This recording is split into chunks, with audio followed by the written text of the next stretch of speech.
Hi, my name is Roy Griffin. My call sign is W4RJG, and I live in South Boston, Virginia. This is going to be a reenactment of the presentation given at the Northeast Ham Exposition in Marlborough, Massachusetts on September 26, 2023. EDM was invited to speak, and I was all set to go, but there was a glitch with getting my equipment into the room ahead of time to set up recording equipment, and I didn't. So I'm going to reenact basically how the presentation went. There was not a lot of questions going on during the class, so I don't have to reenact that, which is probably pretty good. And we'll just take it from there. But any hiccups, any little bumps, things I might not do right, they're going to stay here because live presentation is never 100% perfect. So here we go. I'm thanking all of you for being here on the video, as well as I did to everybody who's there in the room. The room was pretty full, more than I expected, which made it much more exciting to give the presentation. The presentation, of course, is unique for what EDM is about, and it was the first time we did it outside of the EDM world itself. Normally, everything I've ever done for videos or anything else that our group has done has always been within the EDM community only. And there are some groups that were there in front of me, and some of you who are listening that may have a P2P component of your emergency communication plan. But what we have is unique, that it is a comprehensive view of how to plan for P2P's use in your support. Well, you don't have to hold your questions to the end because I can't hear you. So I gave a quick background, as you can read, about I've been around doing this for quite a while. I've been doing emergency communication support in a number of different areas, and I'm currently doing a few different things at the same time, which is fun. Introducing what EDM is. We were formerly part of ETO Winlink Thursday P2P section. Not P2P, P2P. See, I told you, it's live. Not everything's going to be perfect. And the P2P portion was not part of their regular exercises, and we felt we should be doing more. So a lot of us decided to start doing our own organization while we're still doing ETO work, by the way. We have nothing against what they're doing. We like what they do. But we became our own unique organization on January 1st of this year, 2023. And we started with about 70 operators, and we're over 150 operators now. We're still growing. Now, we do have a unique training mission as part of our vision. And that is truly when all else fails. All leaving RF-only communications, and it's more than just RF only. Because it's independent operation from any internet, cellular, satellite, repeaters, commercial power grids, DMR, D-Star, Fusion. You don't have the internet to interconnect with repeaters. Repeaters would only work if they had backup power and only for a limited period of time, depending upon the situation. So you can't even really count on repeaters. So when we say RF, we mean P2P or RF. Now the aim is to help emergency communication teams build their own self-sustaining communications channels for where they live, how they operate with their served agencies. There are a couple of terms you'll be hearing over and over. One of them is local served agencies, and served agencies, I'll explain at this point, is it could be government agencies, your county, city emergency managers. It could also be a non-government agency, Salvation Army, Red Cross being the two most prominent and well-known across the country. Now, how do we go about achieving the goal? It's a utilization of amateur radio with VAR AC, and I'll stop here and say VAR AC can be pronounced three ways. There's VAR AC, what I'm saying.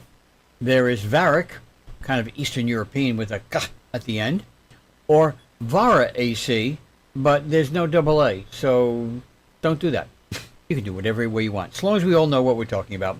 And of course, which is only peer-to-peer, which is why we're utilizing it. And with WinLink peer-to-peer mode as well. And we'll mostly right now doing HF, but we do want to incorporate VHF as well. And we want you to incorporate VHF as well. Leveraging amateur radio's unique capability for when all else fails messaging. We do have unique capabilities, one of them being we're volunteers.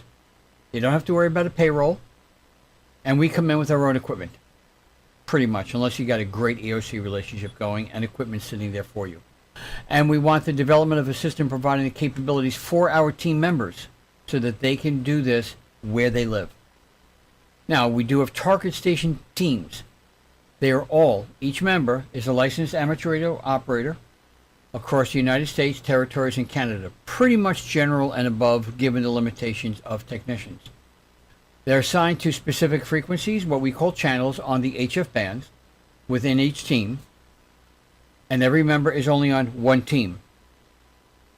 And we utilize VAR-AC HF beaconing and broadcasting techniques in disaster training events, two very unique qualifications that nobody else has in any other piece of software that is also intermixed with the entire operation of VAR-AC for complete communications capability. Kind of like dialing, see if somebody's there, going out to the street corner, saying, hey, who's here, as well as direct one-to-one communication. And it's, with the teams, it's helping us with simulating the total loss of communication capability. So here is a map of our operators as it stood a while ago. There are currently 4 teams on this display. We have at least 6 now. And you get an idea that we pretty much cover the United States. There are some areas that we would like to get a few more because they are more heavily populated based on the number of EDM operators that are there. But if they can get that into their local area, we don't want them to become EDM as much as we want P2P direct messaging in emergency situations to become part of their lifeblood. Now, member requirements, we do have some. First, you have to maintain a ready-to-activate HF target station at your primary location. We also want them to participate in ongoing, our comprehensive training. It's not just, oh, we want you to do something. It's always a completeness to it for what we're trying to do within each exercise. And they're EDM established processes and procedures that get accomplished. And we want them to learn from the videos and the participation in related periodic exercises, not just to have knowledge. Because there are 3 things that you could have as far as being involved in something like MCOM. You could have knowledge, ooh, I know everything that's on the paper, or I remember everything the video said. There's understanding, no, you get an idea of how it all works, but there's actual comprehension. And there's actual accountability for what's really there, and you know how to make it really work. We want everybody at all 3 levels, especially at the 3rd level then, is what we're gaining more and more with our operators, so they can not just be knowledgeable, not just understand how it works, but they can be in there making it work. And remember, they're all doing it individually, because in an all else fails, initially, you're not working with anybody else, you're doing it by yourself. Now, with the training, we make it a core activity. This is not just something we kind of do. We continue to build up our capabilities as a team as it's done with training ahead of each event. The training is done by the execution of what was covered. What was covered is, it's focusing on a specific topic earlier this year, broadcast and beaconing in VAR-AC. Sometimes it's a complete review of all that's been done before and a more thorough exercise. We may have kind of a focus in it, but you got to do kind of everything that's been done. And we're always looking for new things to do, ways to get other information done. Over a month ago, we did an HF listening exercise, so especially for the operators that are kind of new to HF without having access to the neat little tools to say, ooh, where are the active bands, how to know how to do it the way experienced HF operators know how to do it. We have a really good video on that, by the way. EDM, we have teams, and we currently have 6, maybe even 7 by the time this gets published, and they are used to help us coordinate our exercises. Now, we usually will have one team, about 30 operators, and they will be the target stations. In P2P, target is who is being called, specifically that one station. And then everybody else is a field station trying to get to that one station. And we have them spread out across the HF bands, so everybody gets to play around differently, and everybody gets a chance to be involved, though, because either you're a target or you're a field, but you're a station, part of the plan. Now, not every exercise that we do is just like that. We can't even have one where everybody's target, everybody's a field. That's what happens when you initially start the whole call-up process, what we call a call-up process, of who's there. So we simulate different ways of how to learn and practice what we are showing them. In a P2P mode, an operator must know who to call and where. Now, for those who are not specifically aware of what P2P is, it's called peer-to-peer. We'll be producing a training video in a week or 2 about what that is. But for this training and presentation, it's going to be quickly explained that it's one station A calling station B, and it's not just that. We do that with digital modes anyway, but it's A calling specifically B, and all the traffic that they have to be passed is for station B only. It's a one-to-one, and it's not a communication mode that's going to be directly interfacing with anybody else. Obviously, when B station gets it, there could be some information that gets passed on, but it's not part of that digital communication of one-to-one. Peer-to-peer, real simple, it's kind of like that. Now, part of our training is for everyone to be involved, as I said, but every member is to take this information by being involved, looking at the training videos that we have, specifically the ones that we'll put out before an exercise if that's warranted, and put it all into action. The training is to develop a member to be comfortable operating in P2P. P2P is unique. Every mode has something quirky about it where it can go bumpy on you in different ways. P2P has its own, and one of them is I'm A, I want to call B, and B's not answering. How come B isn't answering? Because the message that I have targeted for B doesn't say it's going to B. It's actually going to C, somebody else. And so the communication isn't complete. So little quirky things happen. You want to be comfortable so you know how to make it work the right way the first time and quickly come up with a solution if it's not, because things happen. Now, as we move forward, we're always looking to make a more complete mindset of how to make it work for themselves is what we want our members to do for their local environment. And every local environment has its differences from others. Now, implementation as part of the tactic is not what EDM, the group steering committee, the oversight for accomplishing everything. It's what each one of us, and that includes steering committee members, what we can do with this information, what we've learned, and to bring it home. It's working with our groups with our served agency, or direct contact, making communications with plans with them. And they're going to be needed differently depending upon your agency. If you have a government agency working with and you're going to be supplementing their first responder network, that's going to be different than if you're working with a group such as Salvation Army or Red Cross, two more prominent ones people know. And you're going to be working with them, but their needs are not as critically urgent, but they are extremely important and they need to know information. Red Cross, what happens if a shelter is now full? They need to know that right away to no longer direct traffic towards it. We have that capability to give that communication need because what they normally would be able to use is no longer available. Remember, all else is still failing. EDM now has developed a solid base of practices and procedures for each of us to bring home. It's not complete.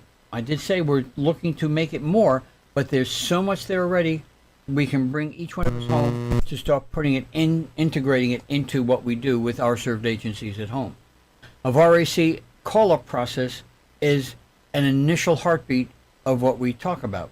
And that's when the disaster hits and everybody starts coming out of their homes, their shelters, whatever.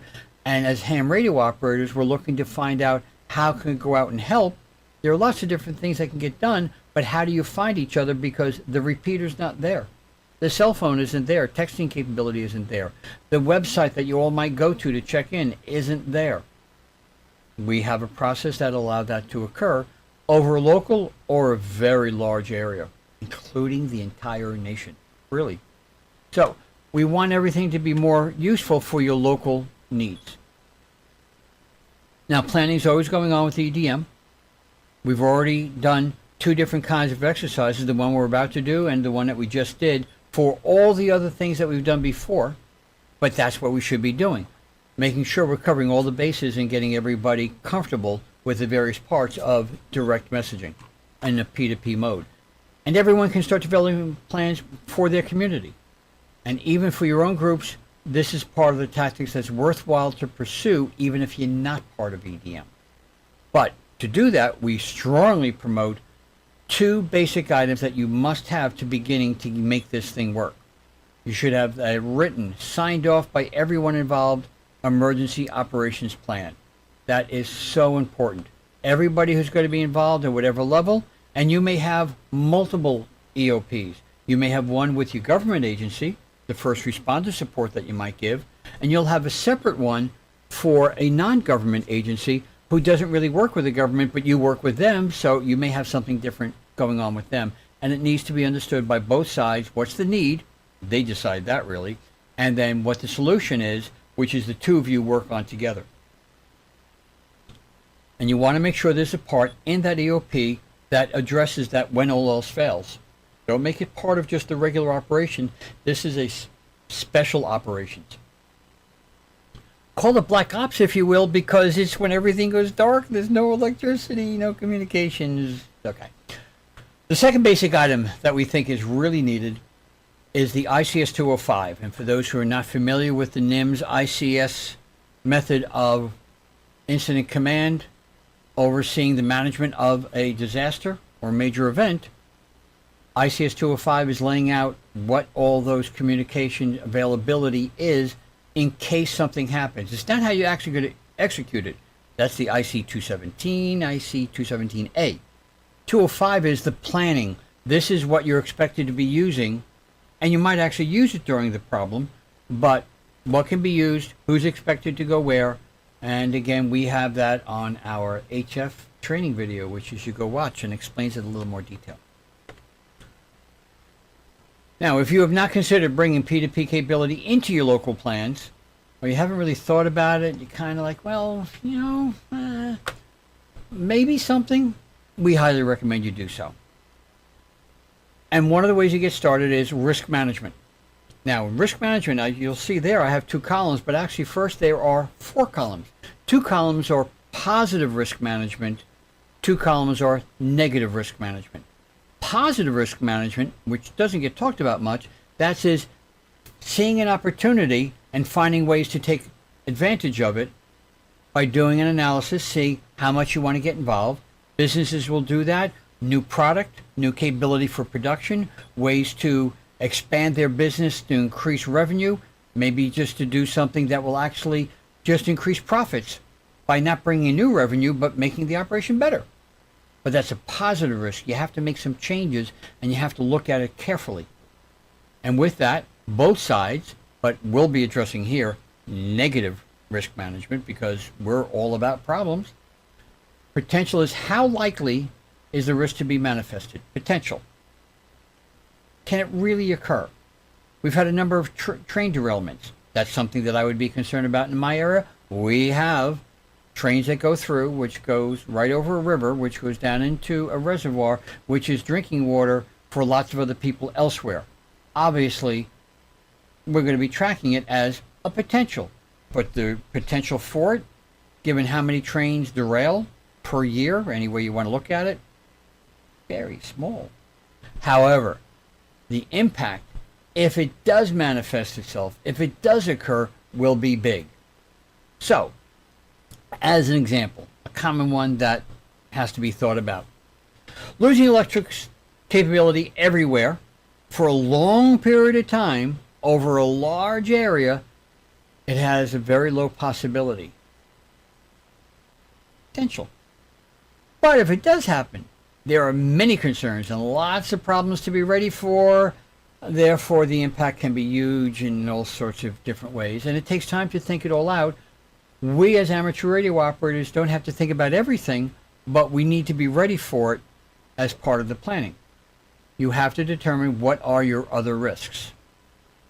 If you have a raceway, and I now have lived in 2 places where there's a raceway, one of the concerns would be the fuel tanks leak. So you got horrible diesel type fuel leaking out on the ground and the fumes, or an explosion.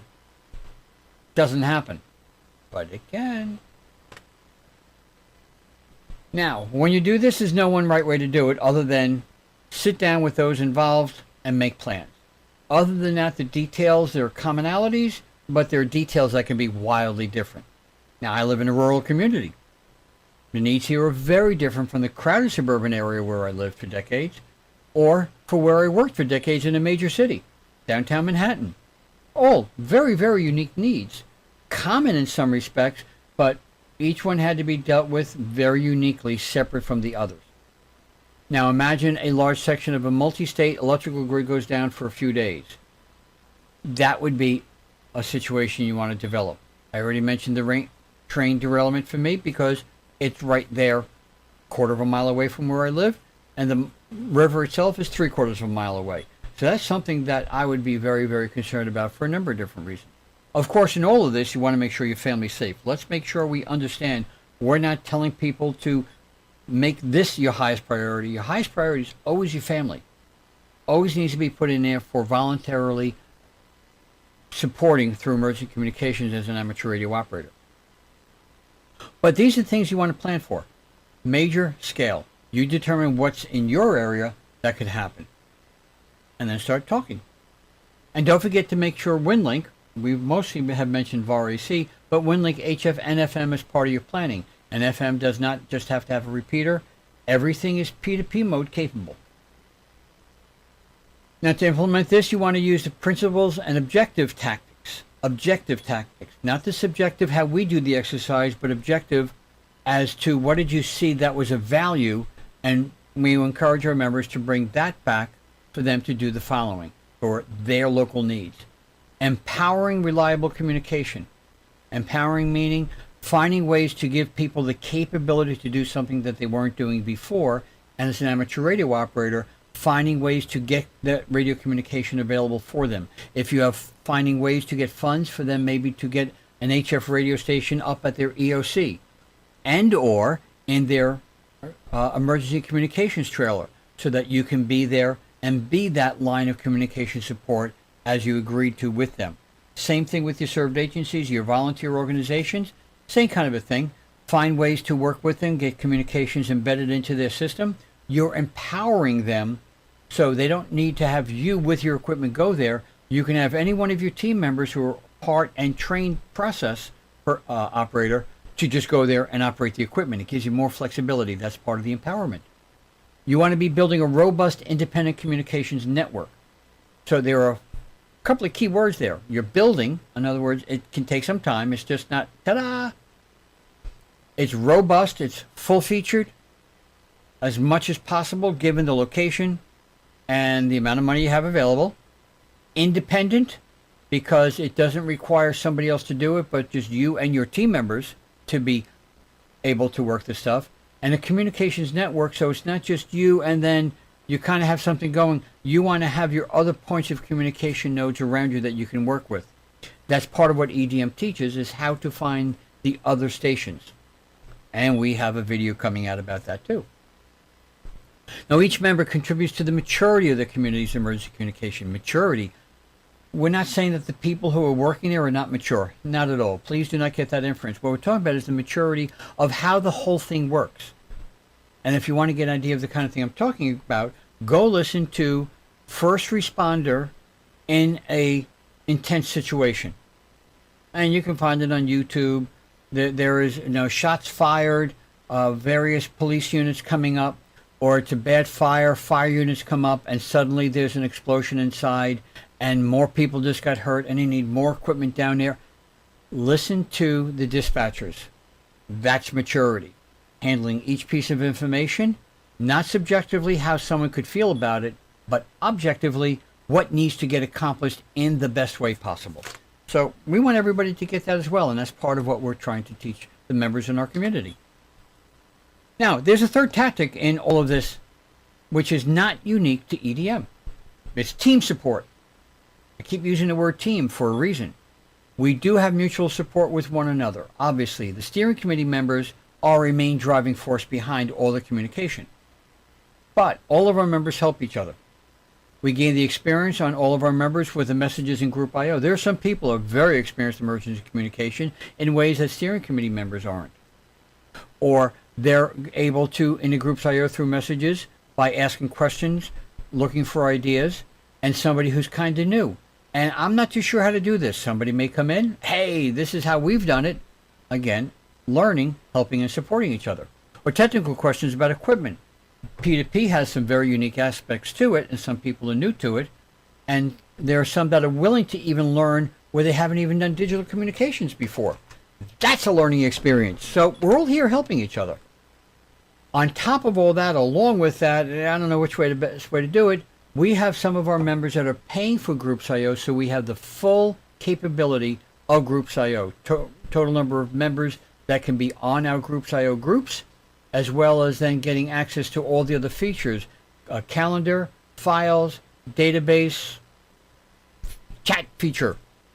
Next slide. New chat feature. And we've instituted it. Haven't really used it yet. Looking for ways to make use of it. But that's there as well. And all this is part of what is labeled there multi-tiered information flow.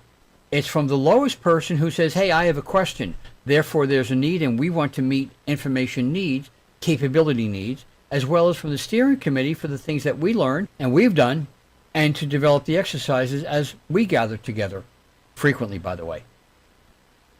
And for each exercise, we have after action or lessons learned. One person uses the term hot wash. And we want to go through the messages, review them, see what was there that we can glean from, as well as maybe a little more formal process. We want to do surveys after every exercise. We want to know what do the members think about it, what did they think about it as a team, and we want them to speak back to us about the good, the bad, the ugly. Go ahead for those who know the song. And we also plan to have Zoom sessions from time to time. Face to face, we get to know each other even better, and that increases our ability to support one another. Why? Why are we doing all this? I just spend, 20, 30 minutes giving lots of facts, lots of information, and that doesn't always say, yes, I want to do it. You see the need, but you're not inspired. People who do sales know, facts tell, stories sell, so I have stories. Obviously, since we're talking about disasters and bad things, well, yeah. First one, top of the list, 9/11. Lots of things about emergency communications with it. My building was 1 block north. I know people who are working down there at Ground Zero. It still impacts me to this day. But what I'm going to talk about is a 1-second impact that is not generally known. I know about it because my building was 1 block north of the World Trade Center, and we were impacted because of this. The building itself, the skin, each tower, the skin was the strength. It was not an inner core strength like pretty much every other skyscraper is in New York City. The skin is the strength. A few other buildings around the world have done the same thing. So when they fell, they just came straight down. The floors fell inside, and the skin just went down with them. It didn't explode out, really. With that, one of those big slivers of the skin, the outer part of the building, came down. It went across and slid down the side of the Verizon building. Verizon building used to be a 9X, which used to be an AT&T. It's a very old, heavy brick steel building, was not taken down when the North Tower right next to it fell. What did happen was when that piece of the building slid down along the building, the Verizon building, it went and sliced 3 sets of cables, and then I'll tell you the last one in a second. Those 3 sets of cables were every landline going back to AT&T days, every phone hooked up to Verizon through the hundreds of buildings and the hundreds upon hundreds of floors of the thousands upon thousands of desks with the phone on it, all coming in through those cables, gone. No longer connected to the network. All the cell phone towers, they were all around Lower Manhattan, on top of all the buildings, and there were a lot of them because there were a lot of cell phone use going on inside of the Wall Street area. Downtown Manhattan, not just finance, lots of other businesses, but yeah, a lot. All those cables cut. So all cell phone capability disappeared instantly. The FiOS, the internet network, also came through at the bottom of the building. So that means everybody who could do web-based communication, which could be voice over internet, telephone, as well as looking on websites, what's going on. People who don't want to go out on the street but looking at the news, what's happening over at the World Trade Center. Those who aren't within a few blocks of it, all gone. Business needs disappeared. As well as these other impacts from that day.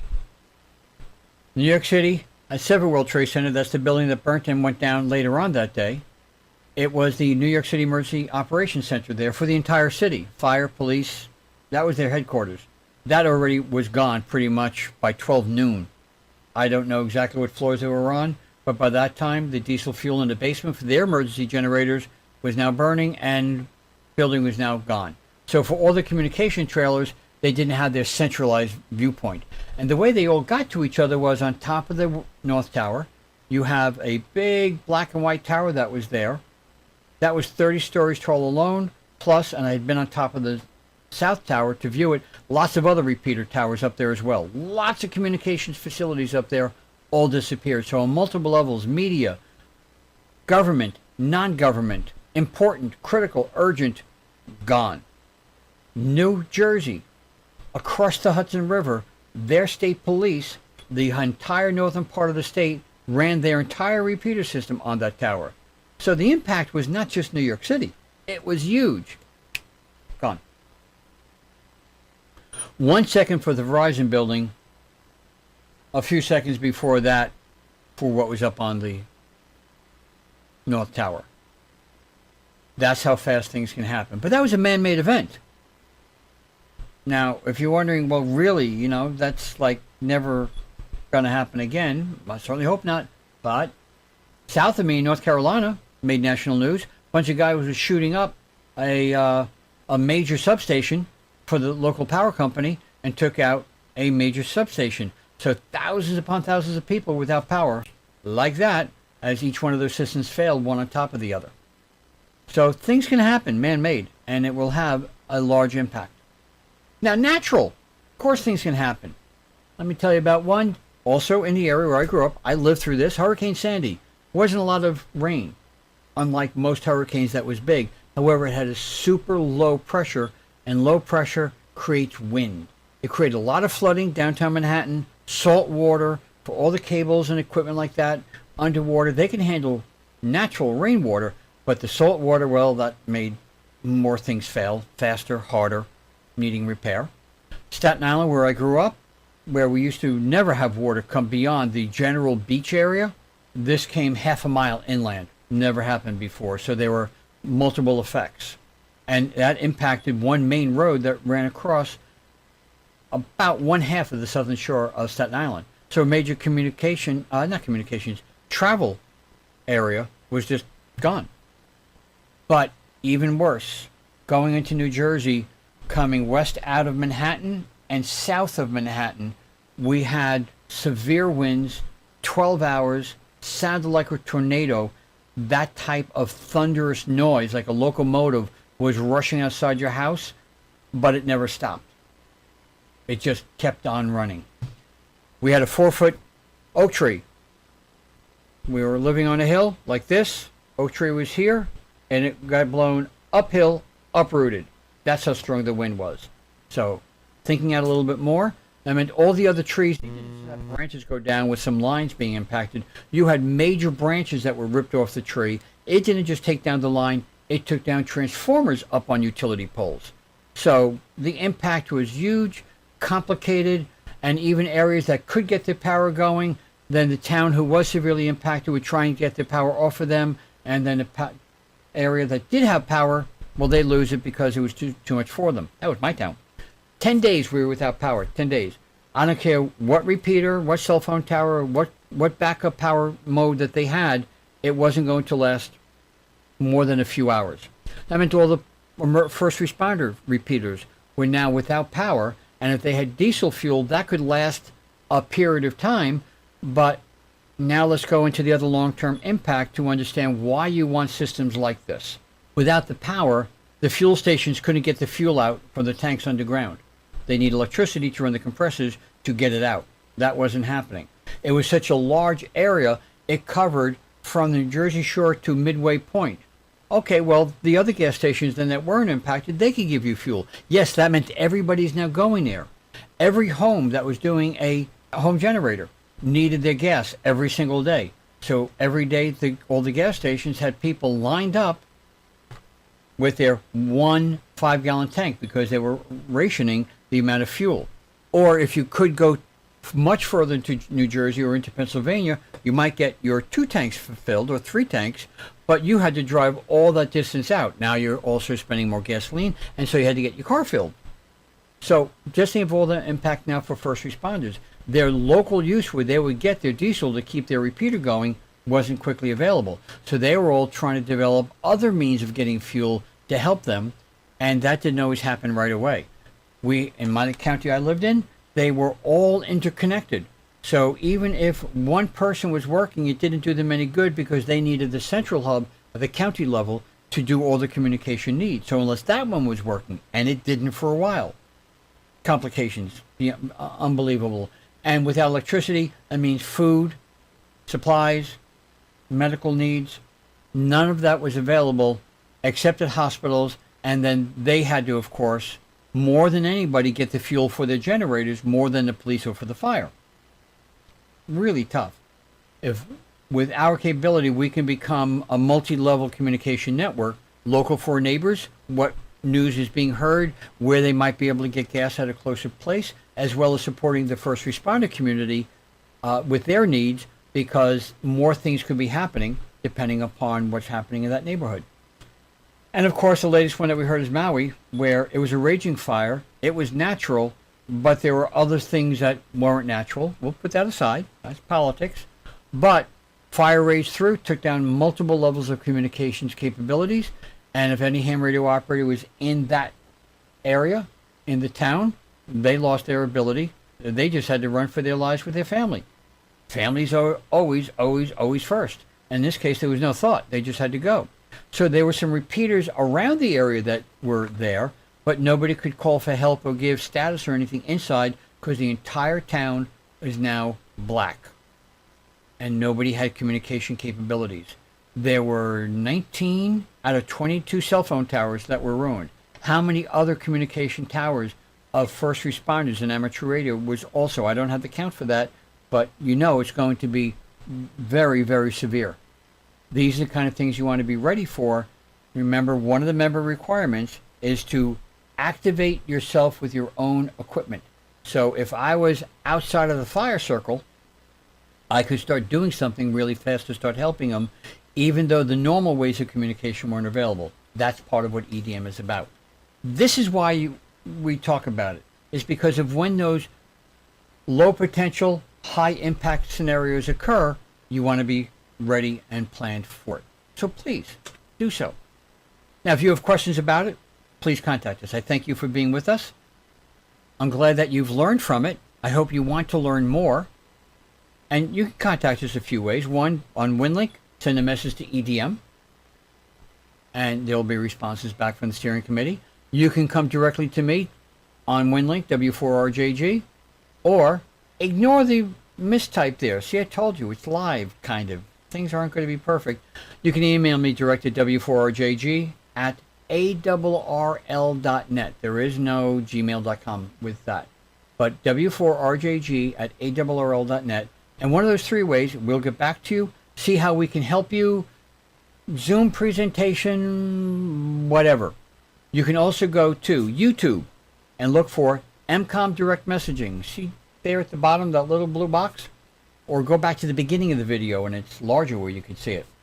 MCOM Direct Messaging, and we have our training videos there, and I've mentioned a few. And as I said, we're also going to be putting out a few more. Now, there's not going to be any Q&A directly here because we're really not live. But please, contact us with your questions, and we'll do the answer part for you. Thanks a lot for being here. 73, and have yourself a great day.